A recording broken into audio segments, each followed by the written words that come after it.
to your trading plan. Now, once again, I've got to remind you that when we go to the live charts tonight, that we're not here giving any trading advice. Just because we're going to be looking at the euro, US dollar, and a few other assets, we're randomly picking these assets to learn how to apply Fibonacci. There is no advice being given or no trading indicators or signals. So please understand it. Tonight's class is about learning how to apply Fibonacci's so that you know how to put them on your charts and how to interpret them yourself.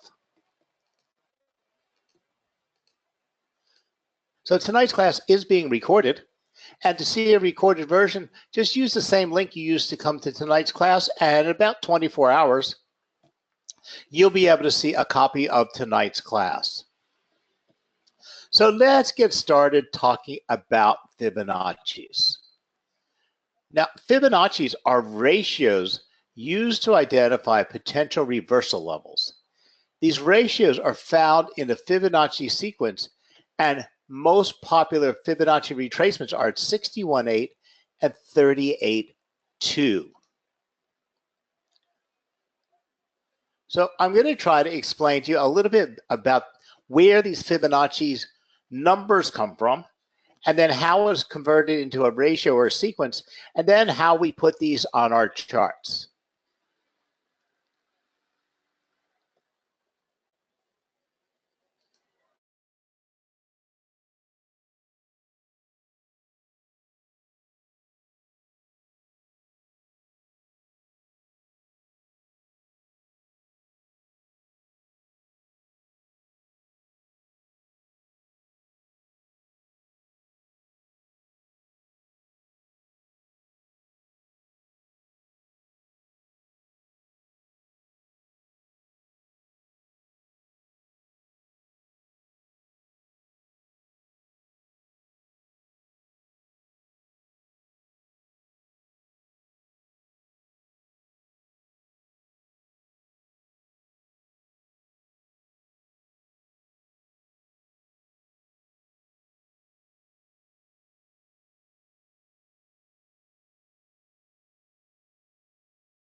Okay, so let's go over how to do this ourselves.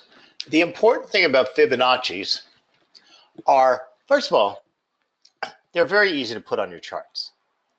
The crucial point is locating the previous trend, because you cannot draw a Fibonacci on the current trend, because what a Fibonacci level does is says, basically, when a trend has ended, and say we're talking about an uptrend, when that trend has ended and the price starts moving down, that it will tend to retrace that prior movement by 61.8, 50%, or 23.6%.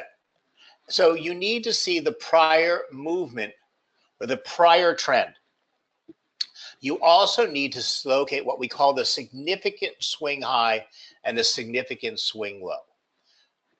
And then you just pull your tool between those 2 points. If it's an uptrend, you pull it up. If it's a downtrend, you pull it down. Now, we're looking at the current chart for the euro US dollar.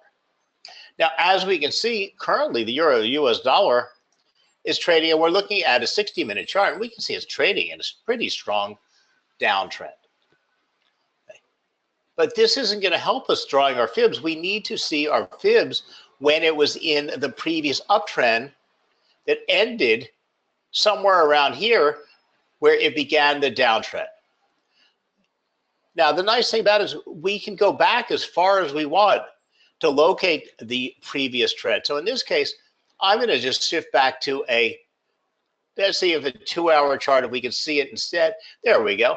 So we're looking at a 2-hour chart of the euro. See, the euro is still trading where it was, but we can see that the previous trend was an uptrend, as we were looking for.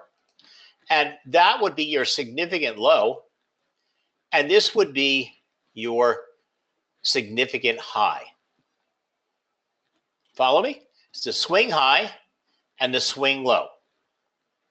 Now, what we want to do is locate on our tools our Fibonacci retracement tool.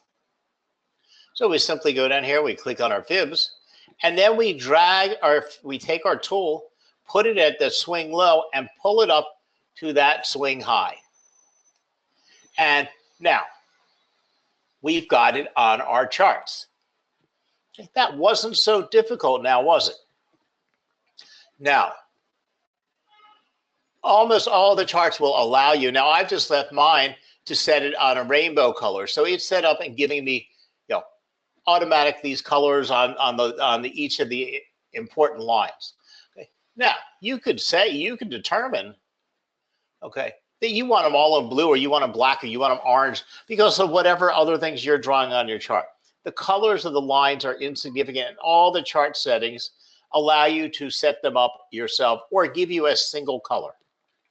Now, the other thing that all the charting services also allow you to do is set up your fibs. Okay. So we can go in here to settings, and we can determine the colors of each line we would like and what ratios we want to see, because the Fibonacci ratios go on almost forever. The only ones we're concerned with are the minor 23.6, the major at 38.2, the major at 0.50. Now, 0.50 is not a true Fibonacci number. Okay, there is no calculation for the 0.50 or 1/2, but it is such a popular retracement that has been added into the standard Fibonacci's. So you don't, depending on what you want, you don't need to have all of these lines drawn on the charts. Okay, the ones you need to have are 38.2, 50, and 61.8. As you notice, I have them turned off. I have the 0 left on and the 1 left on because that's the highest and the lowest. And you can set, again, your major support levels, your minor support levels, whichever you want it. Okay, you can decide if you want a trend line on here and what color you want. You can decide all the things you want based on how you'd like to see them on your charts.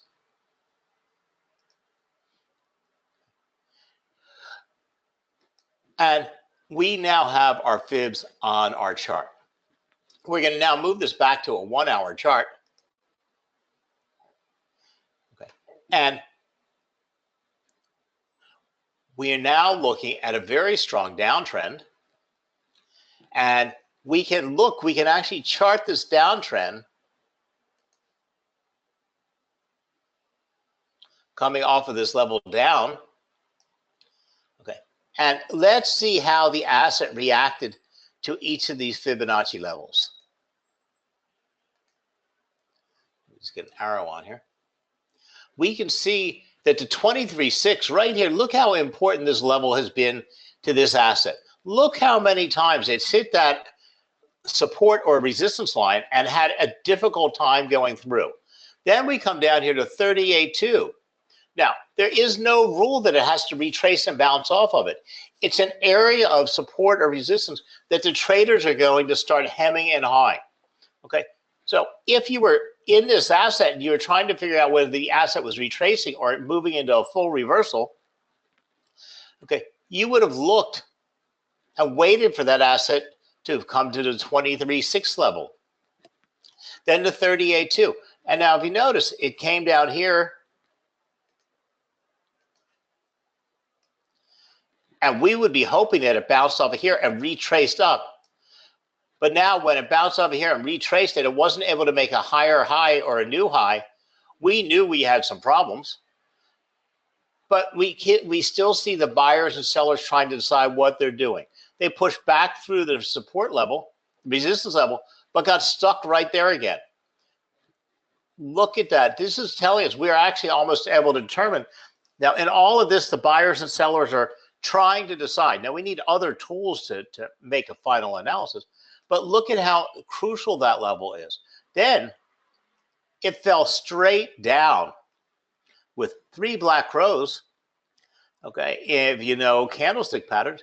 And then it got stuck back on the 38.2 level, fell back down. And look at how important these levels were as that asset moved all the way back down the charts. So it was helping you to understand what is happening in the marketplace. It's giving you crucial levels of support and resistance that you don't know if it's going to bounce off or break through, but you sure know that you're expecting something to happen at that specific price. So if you were sitting here and you knew you were waiting for something to happen with that euro, you knew that 123.395 was a crucial level. You might use that level to put your stop loss, okay? You might say, okay, I entered the market down here. I didn't get out of it here, but here I'm definitely getting out of it. Or if it breaks through this level, I'll get out of it. And if it breaks through this level, maybe I'm going to go into a sell position. Okay. And it gave us lots of information. Here is another interpretation of an existing asset. Okay. And we can see here as the Canadian Swiss franc was moving up in a very strong uptrend. Okay. We can see exactly what happened when it hit the Fibonacci retracement. Now, we're not talking about extensions yet. We will talk about extensions in a minute. But look how crucially important that price was. And then here we moved all the way up. And what we're doing is we're looking at that asset moving back up to 100%. So it came up here, hit the 100% level, came back down, and it fell to its first support level and bounced up. And we're looking at it to recover back up to its next major resistance, which was at 100% of the prior Fibonacci from the prior downtrend. Now, of course, we're using this with other indicators. We can go here and look at the Japanese yen. Okay. Now, we can see the Fibonacci levels put on here. And here we have the 23.6. Let me highlight it so you can see it.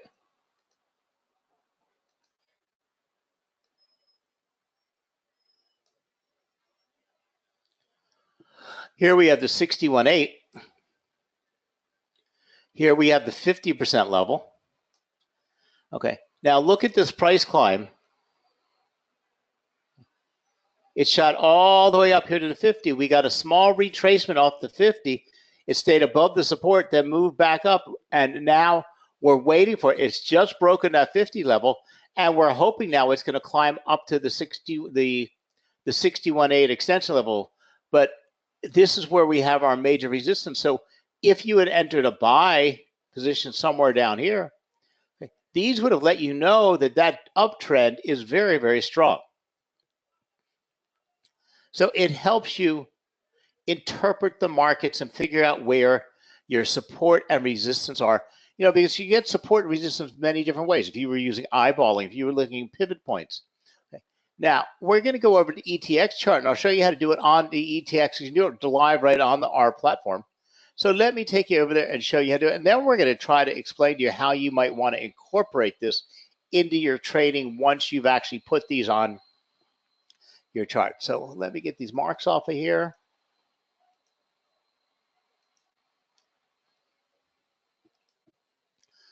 Okay, and now we're looking at the live ETX Trader Pro platform. So we have in front of us our chart, the Euro US dollar. We can see that same downtrend we saw on my trading view charts. And we can go up here to our drawing tools and just locate our Fibonacci retracements. And if you notice at the top of the screen,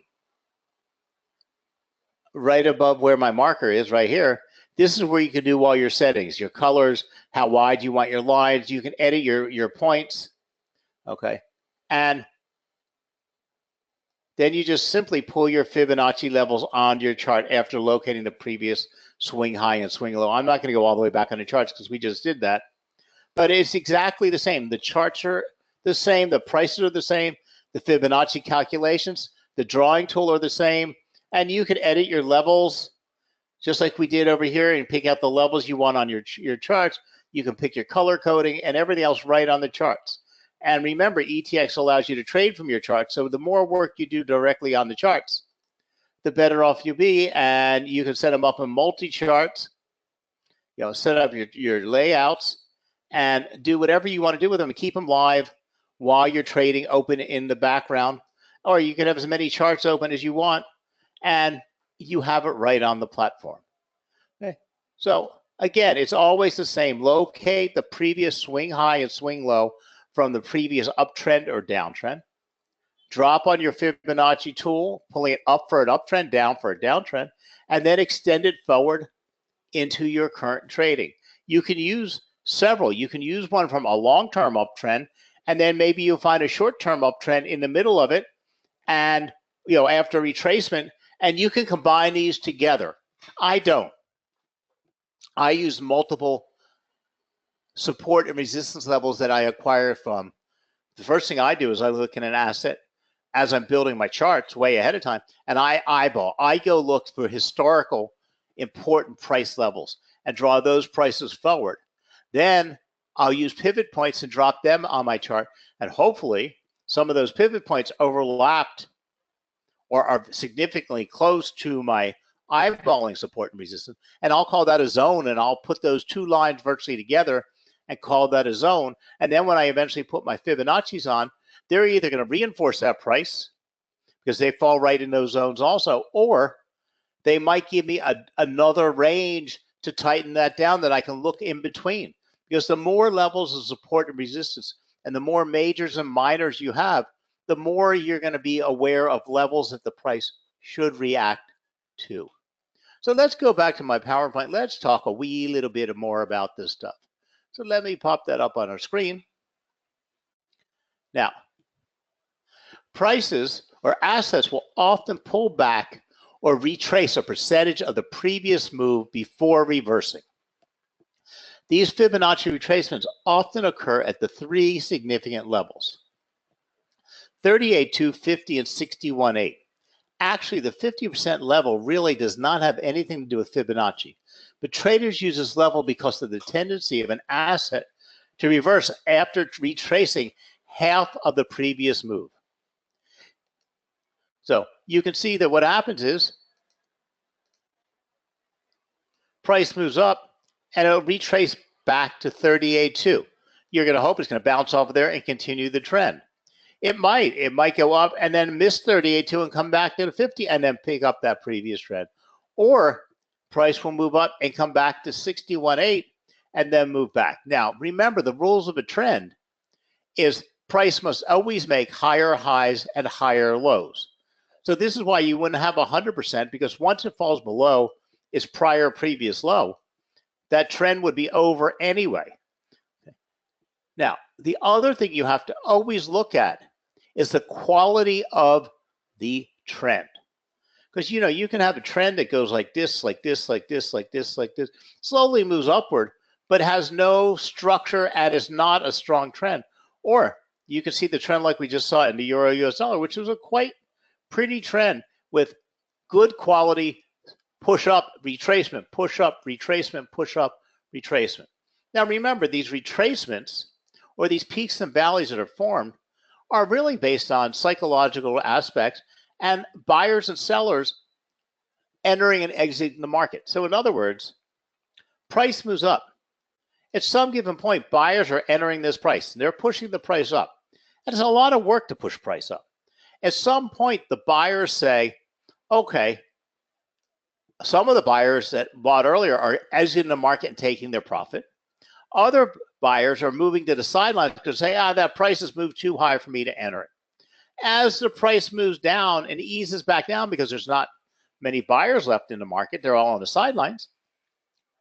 At some given point, which will be either the 38.2, the 50, or the 62.18, because we don't know how low it's going to fall.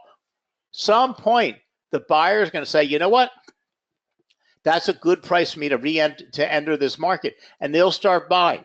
It could be at the 38.2, could be at the 50, and then they'll make that trend will then continue on. And it's very important to be able to see whether you're in a retracement or moving into a reversal. If it becomes a reversal, you want to make damn sure you're out of the market. If it's in a retracement, you want to make sure you're staying in the market or trying to buy into that market at the lowest price once that retracement is confirmed. Because if you were sitting on the sidelines, you saw price fall down here, and then you saw buyers entering the market and price moving back up, and you were a buyer on the sideline, you want to get in here. You don't want to get in all the way up here. You want to get in here and ride that leg of that trade, but you don't want to jump out every time it makes the retracement. You want to be confident that's a retracement so you can stay in that market from here all the way to here. Because what happens is lots of buyers or lots of traders, they enter a market somewhere around here, hypothetically. The price of the market pushes up here. They're still willing to stay in the market because the trend is nice. But as the price eases down, they're not sure what's happening, so they sell. Okay. They made profit. They didn't make as much profit as they want, but they made handsome profit. Now, you can always sell and re-enter the market, but don't forget you lose all of your pips because you're buying and selling twice, so you lose your spread, and there's no guarantee at exactly what price you're going to get in the market. So you might have not gotten back in to this point. So what you did was lost the profit between here and here. And what happens is when you don't know how to deal with these retracements or how to qualify that they are retracements, you tend to make lots of trades that don't make enough pips. You make profit, but not enough, because where would you rather make profit? From this level to this level, or from this level to that level, and then that level to that level? Okay, one time you made 100 pips, the other time you made 47 pips. Yeah, they were safer pips, but you might have missed the whole trade here. Okay, so this is why you have to be able to decipher retracements from reversals, and fibs are a great way to do that.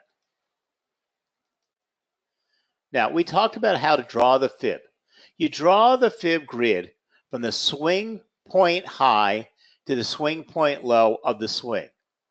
Now, your charting software comes with this. You saw us how to do it on ETX. You saw how to do it in TradingView. Okay, it's not complicated. Okay. The important thing is locating that swing high, and the word significant is important.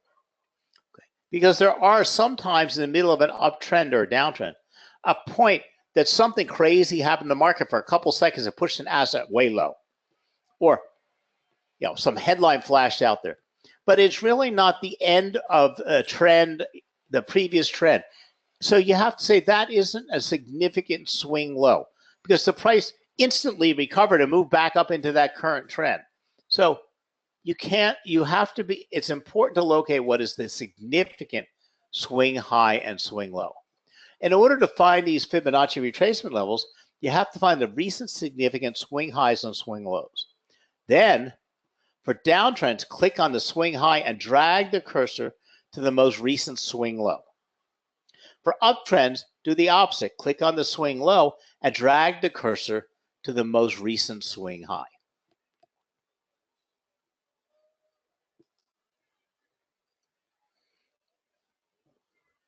Okay, not very complicated.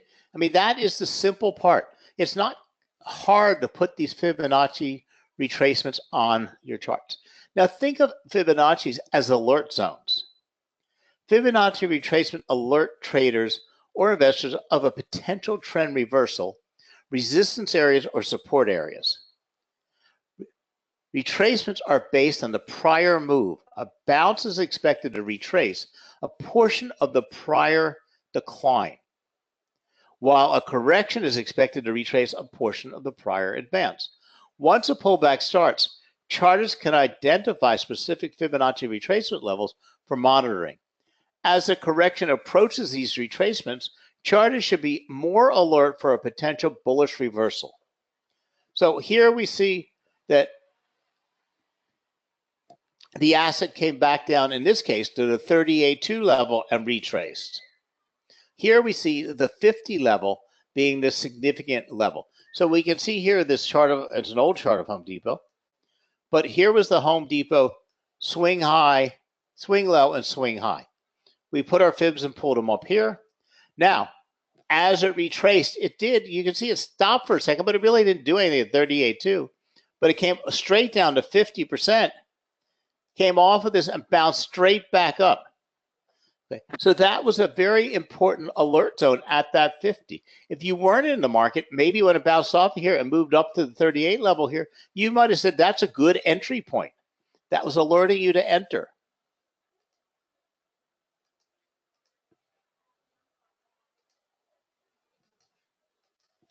Hold on, I'm trying to get my marker off of here. There we go. Now, the inverse applies to a bounce or corrective advance after a decline. You know, they're both just the opposite of one another. So here we see the downtrend. We see the significant swing high here, the significant swing low. We pull our tool downward from that, and it drops our Fibonacci levels on there. And here we can see with Triple M, the recovery, it bounced right up to 38.2, went again here to the 58, broke the 58, but wasn't able to reach the 61.8, and then made its corrective advance from that level forward. But it gave us very important, crucial levels to look at in that play of that asset. Now, keep in mind that these retracement levels are not hard reversal points. Instead, they serve as alert zones for a potential reversal. It is at this point that traders should employ other aspects of technical analysis to identify or confirm reversals. These may include candlesticks, price patterns, momentum indicators, or moving averages. Now, the Fibonacci retracement tool on most charts show 4 common retracements: 23.6, 38.2, 50, and 61.8. Okay, now I'm going to keep harping on these because these have to be in the back of your head at all times. Now, shallow retracements occur, and those are usually the 23.6. But catching these require a closer watch and a quicker trigger finger, because when an asset retraces 23.6, quickly it's over and done with because it's bounced right back up. You won't even notice it. So you don't even kind of look at it till it falls below the 23.6 and is headed on to 38.2.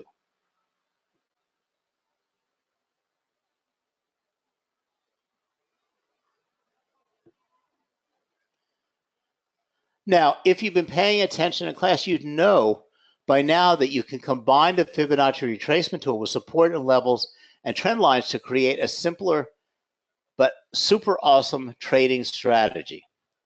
Now, when combining the Fibonacci retracement tools with candlestick patterns, we are actually looking for exhaustive candlesticks. If you can tell when buying or selling pressure is exhausted, it can give you a clue of when price may continue trending or move or reverse. Now, what do you think would be very, very helpful? Volume. Because as price comes near these Fibonacci levels, we should see volume falling because the traders aren't going to push it off of that level, or rising as the price bounces off of that level. So if we've reached one of those important levels and we see buying or selling, whichever, depending on which way it's moving, increasing, we know that the traders are coming back in the market and supporting that movement. Okay. So if we combine simple support and resistance from pivot points, support and resistance from fibs, and volume, and possibly a trend line, we might have ourselves a whole little trading system. And if you can learn to read some basic candlestick patterns, you might have something all together that will help you make trading decisions. Because remember, price is the ultimate dictator. There's lots of people out there with very complex trading systems, all kinds of algorithmic and robotic trading. But ultimately, nobody can tell you exactly what's going to happen for price. We want to find crucial levels at price that we might expect an asset to act. When we see those price hit those crucial levels, we can then look at that price action and see how the markets did react and take advantage of those. Okay. And there's very few things that are better than your charts and your eyeballs.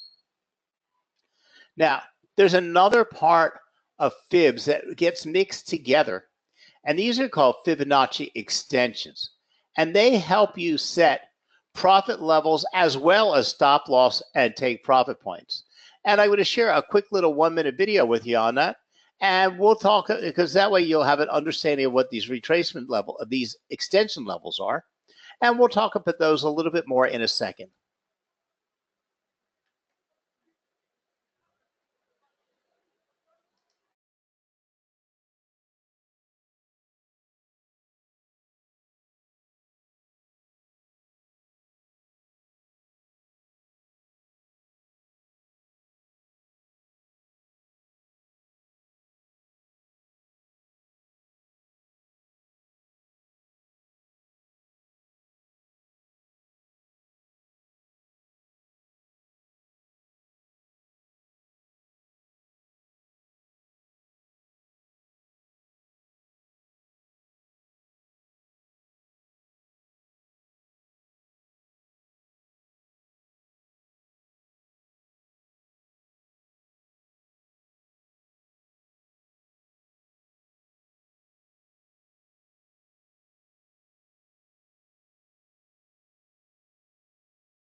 Now, the truth is, just like in combining Fibonacci retracement tools with support and resistance, trend lines, and candlesticks to find a better entry, it would be best to use your knowledge of these tools to analyze the current environment to help you pick a good stop loss point.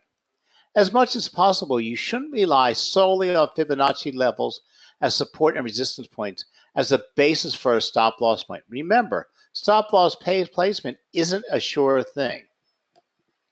Now, Fibonacci retracements are often used to identify the end of a correction or a counter trend. While short 23.6 retracements do occur, the 38.2 to the 61.8 covers the most possibilities with 50% in the middle. This zone may be big, but is just a reversal alert zone. Other technical signals are needed to confirm reversals. Reversals can be confirmed with candlesticks, momentum indicators, volume, chart patterns. In fact, the more confirming factors, the more robust the signal. So guys, I hope this gave you something to think about. Like I said, Fibonacci's are not difficult to put on your charts. They're not very difficult to even use. Is incorporating them into your decision-making capacity and using them as part of your trading plan. But they are a great way to watch a trend and an asset move and determine price levels that are important to the market.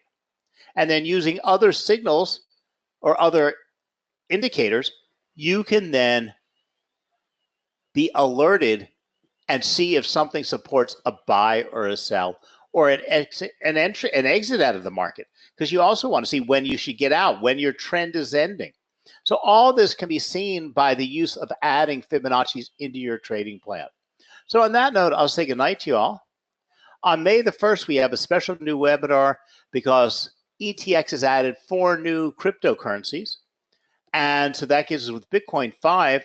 And in that webinar, I'm going to be explaining to you what the difference is in those cryptos and what the difference is in how to understand why one might go up and one might go down, or why the values of them are different, and understanding how to trade CFDs for cryptos. Because whether you believe in cryptocurrency or not, they are an asset to be traded, and they have high volatility. And a good trader using smart decision-making capabilities wants volatility, because volatility gives you the option or the ability to make profit.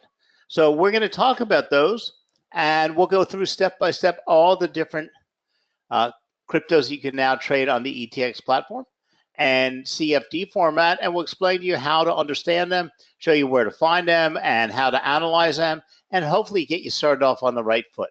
So have a good weekend. We'll talk to you next Tuesday and Wednesday. And the crypto webinar is on May the 1st. So we'll talk to you again real soon. And thank you for being part of the ETX family. Good night now.